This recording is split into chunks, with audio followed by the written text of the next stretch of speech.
স্বাগত জানাচ্ছি বাংলা ভিউ সংবাদে। আপনাদের সঙ্গে আছি আমি সত্যজিৎ সিংহ। শুরুতেই জানিয়ে দিচ্ছি লতিফ ট্রাভেলস সংবাদ শিরোনাম।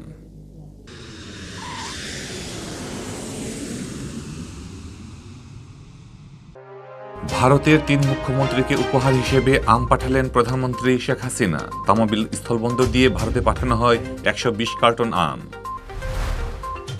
দেশে একদিনে করোনায় মৃত্যু ২০০ ছাড়ালো। সর্বোচ্চ মৃত্যুর রেকর্ড, দিন আক্রান্ত শনাক্ত ১১ সহস্রাধিক। সিলেটেও করোনায় সর্বোচ্চ মৃত্যুর নতুন রেকর্ড, ৩.৫ শতাধিক আক্রান্ত শনাক্ত। আইসিইউর জন্য হাহাকার, মিলছে না আইসোলেশন সিটও। সিলেটে ভূকম্পন অনুভূত, উৎপত্তি স্থল ভারতের আসামের লক্ষ্মীপুর। বৃষ্টি স্নাত দিনে সিলেটের লকডাউনে ঢিলেঢালা ভাব, আগের চেয়ে কম ছিল জনসমাগম ও যান চলাচল। সিলেটের কোম্পানিগঞ্জে মাছ ধরতে গিয়ে বজ্রপাতে ২ জনের মৃত্যু। সিলেটের শালুটিকোর চেঙ্গের খালে নৌকাডুবি, মাঝি নিখোঁজ, উদ্ধার তৎপরতা চালাচ্ছে ডুবুরিরা। লেবাননে আওয়ামী লীগের প্রতিষ্ঠাবার্ষিকী পালিত, নতুন কমিটির অভিষেক ও পরিচিতি সভা অনুষ্ঠিত। দেখছিলেন লতিফ ট্রাভেলস সংবাদ শিরোনাম, এবার বিস্তারিত। বাংলাদেশের প্রধানমন্ত্রী শেখ হাসিনা ভারতের ৩টি রাজ্যের মুখ্যমন্ত্রীকে শুভেচ্ছা উপহার হিসেবে আম পাঠিয়েছেন। বুধবার বেলা ১টার দিকে সিলেটের তামাবিল সীমান্ত দিয়ে এসব আম পাঠানো হয় ভারতে। তামাবিলে আমের কার্টনগুলো গ্রহণ করেন আসামের গৌহাটিস্থ বাংলাদেশ হাইকমিশনের সহকারী হাইকমিশনার তানভীর মনসুর। তিনি ওই ৩টি রাজ্যের মুখ্যমন্ত্রীদের কাছে উপহারের আম পৌঁছে দেন। প্রধানমন্ত্রী শেখ হাসিনা শুভেচ্ছা উপহার হিসেবে ভারতের আসাম, মেঘালয় ও মিজোরামের ৩ মুখ্যমন্ত্রীর কাছে মৌসুমি ফল আম পাঠান। প্রতিটি কার্টনে ১০ কেজি করে ১২০ কার্টনে ১২০০ কেজি আম পাঠানো হয়। উপহারের আম ভারতে পাঠানোর সময় তামাবিল স্থলবন্দরে প্রশাসনের উচ্চপদস্থ কর্মকর্তা, কাস্টমস কর্মকর্তা, বিজিবি, পুলিশ ও ভারতের বিএসএফের কর্মকর্তাগণ উপস্থিত ছিলেন। প্রধানমন্ত্রী শেখ হাসিনা কূটনৈতিক সম্পর্ক আরও জোরদারের লক্ষ্যে বিভিন্ন দেশে উপহার হিসেবে আম পাঠাচ্ছেন। এর আগে তিনি ভারতের প্রধানমন্ত্রী নরেন্দ্র মোদী, নেপালের প্রধানমন্ত্রী, ভারতের পশ্চিমবঙ্গের মুখ্যমন্ত্রী মমতা বন্দ্যোপাধ্যায়, ত্রিপুরার বিপ্লব কুমার দেবের জন্য হাড়ি ভাঙা আম উপহার পাঠান। দেশে করোনায় মৃত্যুর সকল রেকর্ড ভঙ্গ হয়েছে। গেল ২৪ ঘন্টায় সর্বোচ্চ ২০১ জন মারা গেছেন। আর এ নিয়ে দেশে করোনায় মৃত্যুর সংখ্যা দাঁড়ালো ১৫,৫৯৩ জনে। এর আগে গত ৫ই জুলাই ১৬৪ জন মারা যান, যা ছিল দেশে করোনায় দ্বিতীয় সর্বোচ্চ মৃত্যু। এর পরের দিন ৬ জুলাই মারা যান ১৬৩ জন। এছাড়া কয়েকদিন ধরে মৃত্যুর নতুন নতুন রেকর্ড হচ্ছে। বুধবার স্বাস্থ্য অধিদপ্তর থেকে পাঠানো করোনা বিষয়ক নিয়মিত সংবাদ বিজ্ঞপ্তিতে এ তথ্য জানানো হয়েছে। বিজ্ঞপ্তিতে বলা হয়েছে, গেল ২৪ ঘন্টায় সারা দেশের সবকটি ল্যাব মিলিয়ে নমুনা সংগ্রহ করা হয় ৩৭,১৪৭ জনের, আর পরীক্ষা করা হয় ৩৫,৬৩৯টি। নমুনা পরীক্ষায় আক্রান্ত শনাক্ত হন ১১,১৬২ জন। নমুনা পরীক্ষা বিবেচনায় শনাক্তের হার ৩১.৩২%। দেশে এ পর্যন্ত মোট নমুনা পরীক্ষা করা হয়েছে ৬৮,২৯,৮৩২টি। এতে করোনা প্রমাণিত রোগী শনাক্ত হন ৯,৭৭,৫৬৮ জনে। মোট পরীক্ষার তুলনায় শনাক্তের হার ১৪.৩১%।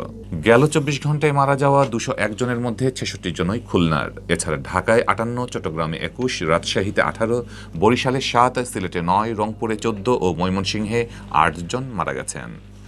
মারা যাওয়াদের মধ্যে ১১৯ জন পুরুষ এবং ৮২ জন নারী। এদের মধ্যে ১২ জন বাসায় মারা গেছেন। একজনকে হাসপাতালে মৃত অবস্থায় আনা হয়, বাকিরা হাসপাতালে মারা গেছেন। এ পর্যন্ত ভাইরাসটিতে মোট মারা যাওয়া ১৫,৫৯৩ জনের মধ্যে পুরুষ ১১,০০২ জন এবং নারী ৪,৫৯১ জন। গত বছরের ৮ই মার্চ দেশে প্রথম ৩ জনের দেহে করোনা ভাইরাসের শনাক্ত হয়। এর ১০ দিন পর ১৮ই মার্চ দেশে এ ভাইরাসে আক্রান্ত হয়ে প্রথম একজনের মৃত্যু হয়। এদিকে সিলেটে নিয়ন্ত্রণহীন হয়ে পড়েছে করোনা সংক্রমণ। গেল কয়েকদিন থেকে প্রতিদিন নমুনা পরীক্ষায় ৩ শতাধিক আক্রান্ত শনাক্ত হচ্ছে। একই সাথে বাড়ছে করোনায় প্রাণহানি। বুধবার সকাল ৮টা থেকে পূর্ববর্তী ২৪ ঘন্টায় সিলেট বিভাগে একদিনে করোনায় সর্বোচ্চ প্রাণহানির রেকর্ড হয়েছে। ওই সময়ের মধ্যে মারা গেছেন আরও ৯ জন। এর মধ্য দিয়ে সিলেট বিভাগে করোনায় মৃত্যুর সংখ্যা বেড়ে দাঁড়ালো ৫০০। এদিকে আক্রান্ত শনাক্ত বাড়ায় বাড়ছে হাসপাতালে রোগীর চাপ। আইসিইউ হয়ে উঠেছে সোনার হরিণ। সরকারি বেসরকারি হাসপাতালগুলোতে কোভিড আক্রান্তদের চিকিৎসার জন্য আইসোলেশন সিটও মিলছে না। সিলেট বিভাগে একদিনে করোনায় সর্বোচ্চ মৃত্যুর রেকর্ড ছিল ৮ জন। চলতি বছরের ৮ই এপ্রিল ও ৫ই জুলাই মারা গিয়েছিলেন ৮ জন করে, কিন্তু সেই রেকর্ড ভেঙেছে বুধবার সকাল ৮টা থেকে পূর্ববর্তী ২৪ ঘন্টায়। ওই সময়ে মারা গেছেন ৯ জন। এ নিয়ে সিলেট বিভাগে করোনায় মৃত্যুর সংখ্যা বেড়ে দাঁড়িয়েছে ৫০২ জনে। এর মধ্যে সিলেট জেলায় সর্বোচ্চ ৪০৭ জন মারা গেছেন। বাকি ৩ জেলার মধ্যে মৌলভীবাজারের ৩৮ জন, সুনামগঞ্জে ৩৫ জন ও হবিগঞ্জে ২২ জন মারা গেছেন। স্বাস্থ্য অধিদপ্তর জানায় বুধবার সকাল ৮টা থেকে পূর্ববর্তী ২৪ ঘন্টায় সিলেট বিভাগে আক্রান্ত শনাক্ত হয়েছেন ৩৬২ জন। এটি দ্বিতীয় সর্বোচ্চ শনাক্ত। এর আগে মঙ্গলবার ৩৮৭ জন আক্রান্ত শনাক্ত হয়েছিলেন। নতুন ৩৬২ জন শনাক্তের মধ্যে ১৬৫ জনই সিলেট জেলার বাসিন্দা। বাকিদের মধ্যে মৌলভীবাজারের ৯৪ জন, হবিগঞ্জের ৩১ জন ও সুনামগঞ্জের ২৪ জন। আর শুরু থেকে এখন পর্যন্ত শনাক্তের সংখ্যা দাঁড়িয়েছে ২৭,৭১৬ জনে। এর মধ্যে শুধুমাত্র সিলেট জেলায় আক্রান্ত হয়েছেন ১৮,২৭৬ জন। এছাড়া সুনামগঞ্জে ৩,১৫৭ জন, হবিগঞ্জে ২,৯৫১ জন ও মৌলভীবাজারে ৩,৩৩২ জনের করোনা শনাক্ত হয়েছে। গেল ২৪ ঘন্টায় সিলেট বিভাগে করোনা থেকে সুস্থ হয়েছেন ১২৫ জন। এর মধ্যে সিলেট জেলার ১১৪ জন, সুনামগঞ্জের ১০ জন ও হবিগঞ্জের ১ জন রয়েছেন। এ নিয়ে সুস্থ হওয়ার সংখ্যা দাঁড়ালো ২৪,৩৪২ জনে, যার ২/৩ সিলেট জেলার। এখন পর্যন্ত সিলেট জেলায় করোনা থেকে সুস্থ হয়েছেন ১৬,৬১৬ জন। এছাড়া সুনামগঞ্জে ২,৮৫৮ জন, হবিগঞ্জে ২,১১৮ জন ও মৌলভীবাজারে ২,৭৫০ জন সুস্থ হয়েছেন। এদিকে করোনা রোগীর বৃদ্ধির সাথে সাথে বেড়েছে হাসপাতালে রোগীর চাপ। বুধবার সরকারি ও বেসরকারি সকল হাসপাতালের কোভিড ইউনিটের আইসিইউ ও আইসোলেশন বেড ছিল রোগীদের পূর্ণ। তাই সারাদিন অনেকে রোগী নিয়ে এক হাসপাতাল থেকে অন্য হাসপাতালে ঘুরেছেন, কিন্তু কোথাও ভর্তির সুযোগ পাননি। বিশেষ করে আইসিইউ সাপোর্ট প্রয়োজন এমন গুরুতর অসুস্থ রোগীদের নিয়ে স্বজনরা পড়েছেন মারাত্মক সমস্যায়। সিলেটের কোভিড ডেডিকেটেড ১০০ শয্যার শহীদ শামসুদ্দিন আহমদ হাসপাতালও ছিল রোগীতে পূর্ণ। সাধারণ ওয়ার্ড, কেবিন ও আইসিইউ কোথাও সিট খালি ছিল না। ফলে নতুন কোনো রোগী ভর্তি করা সম্ভব হচ্ছে না বলে জানিয়েছেন হাসপাতালটির আবাসিক চিকিৎসা কর্মকর্তা ডক্টর সৈয়দ নাসিম মাহাদি। সিলেটে আবারও ভূমিকম্প অনুভূত হয়েছে। বুধবার সকাল ৯টা ১৫ সময় সিলেট নগরীর ও আশপাশ এলাকায় এ কম্পন অনুভূত হয়। এ সময় মানুষের মধ্যে আতঙ্ক ছড়িয়ে পড়ে। সম্প্রতি সিলেটে ঘন ঘন ভূমিকম্প হওয়ায় মানুষের মধ্যে আতঙ্কটা ছিল একটু বেশি। সিলেট আবহাওয়া অফিসের জ্যেষ্ঠ আবহাওয়াবিদ সাইদ আহমদ চৌধুরী জানান, ভূমিকম্পের উৎপত্তি স্থল ছিল সিলেট থেকে দক্ষিণ ভারতের আসাম রাজ্যের লক্ষ্মীপুরে। রিক্টার স্কেলে ভূমিকম্পের মাত্রা ছিল ৫.২। তবে যুক্তরাষ্ট্রের ভূতাত্ত্বিক জরিপ দপ্তরের তথ্য বলছে এই ভূমিকম্পের মাত্রা ছিল রিক্টার স্কেলে ৫.৩। ভূপৃষ্ঠের ১০ কিলোমিটার গভীরে ছিল এর উৎপত্তি। এই মাত্রার ভূমিকম্পে মাঝারি হিসেবে বিবেচনা করা হয়। দিনভর বৃষ্টিতে সিলেটে লকডাউন চলছে ঢিলেঢালা। বৃষ্টির কারণে রাস্তাঘাটে ও যান চলাচল ছিল আগের দিনের তুলনায় খুবই কম। দুপুর থেকে লকডাউন বাস্তবায়নে নিয়োজিত আইনশৃঙ্খলা বাহিনীর সদস্যদের মাঝেও দেখা যায় গাছাড়া ভাব। কঠোর লকডাউনের ৭ম দিনে বুধবার ভোর থেকে সিলেটে শুরু হয় বৃষ্টি। বৃষ্টির মধ্যেই সকালে নগরীর প্রবেশদ্বারসহ বিভিন্ন পয়েন্টে অবস্থান নেয় পুলিশ। যানবাহন আটকে যাত্রীদেরকে বাইরে বের হওয়ার কারণ জানতে চায় তারা। এ সময় কাগজবিহীন যানবাহনের বিরুদ্ধে মামলা দেয় পুলিশ।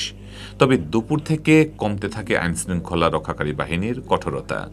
বৃষ্টির কারণে যানবাহন ও জনসাধারণের চলাচল কম থাকায় অনেকটা অলসভাবে নিয়ে সময় কাটিয়েছে তারা। আগের ৬ দিনের তুলনায় ভ্রাম্যমাণ আদালতের অভিযানও চোখে কম পড়েছে। তবে নগরীতে পুলিশের পাশাপাশি র্যাব ও সেনাবাহিনীর টহল অব্যাহত ছিল। সিলেটে মাছ ধরতে গিয়ে বজ্রপাতে ২ জনের মৃত্যু হয়েছে। বুধবার সকাল 9:30টায় জেলার কোম্পানীগঞ্জ উপজেলার দক্ষিণ রনিখাই ইউনিয়নের ফুতাধরি হাওরে প্রাণহানির এ ঘটনা ঘটে। মারা যাওয়া দুই ব্যক্তি হলেন দক্ষিণ রনিখাই ইউনিয়নের পূর্ণাচে গ্রামের অনন্ত বিশ্বাসের ছেলে প্রাণেশ বিশ্বাস ও সতী বিশ্বাসের ছেলে দিগেশ বিশ্বাস। পুলিশ ও স্থানীয় সূত্র জানায়, বুধবার সকালে প্রাণেশ ও দিগেশ ফুতাধরি হাওরে মাছ ধরতে যায়। সকাল 9:30টার দিকে ঝড় ও বজ্রপাত শুরু হয়। বজ্রপাতের ঘটনাস্থলেই তাদের মৃত্যু হয়। কোম্পানীগঞ্জ থানার পরিদর্শক মজিবুর রহমান চৌধুরী জানান, সুরতহাল শেষে লাশ দুটি তাদের স্বজনদের কাছে হস্তান্তর করা হয়েছে। সিলেটের শালুটিকরে চেঙ্গেরখাল নদীতে চেঙ্গেরখাল সেতু সংলগ্ন এলাকায় ভলগেটের ধাক্কায় মাঝিসহ একটি নৌকা ডুবেছে। বুধবার দুপুর 12টার দিকে এ ঘটনা ঘটে। নৌকাডুবির পর মাঝি রুমেল আহমদ নিখোঁজ রয়েছেন।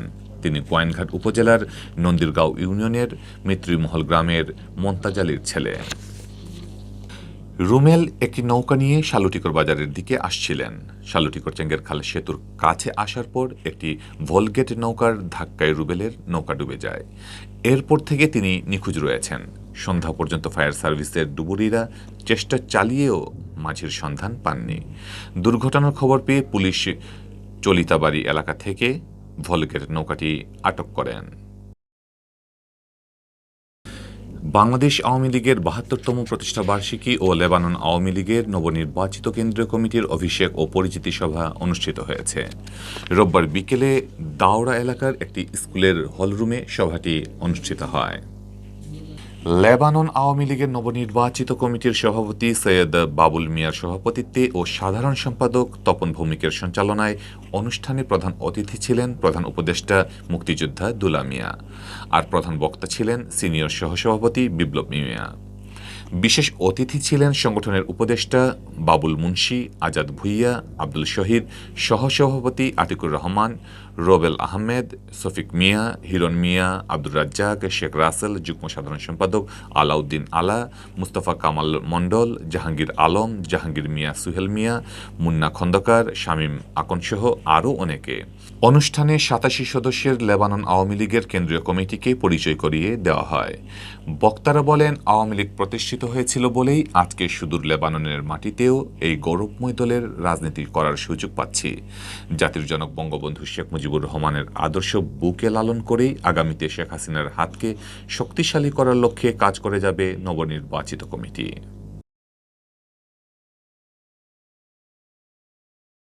প্রিয় দর্শক, এই ছিল এখনকার মতো সংবাদ। পরবর্তী আঞ্চলিক ভাষার সংবাদ দেখার আমন্ত্রণ জানিয়ে বিদায় নিচ্ছি। সাথে থাকার জন্য ধন্যবাদ।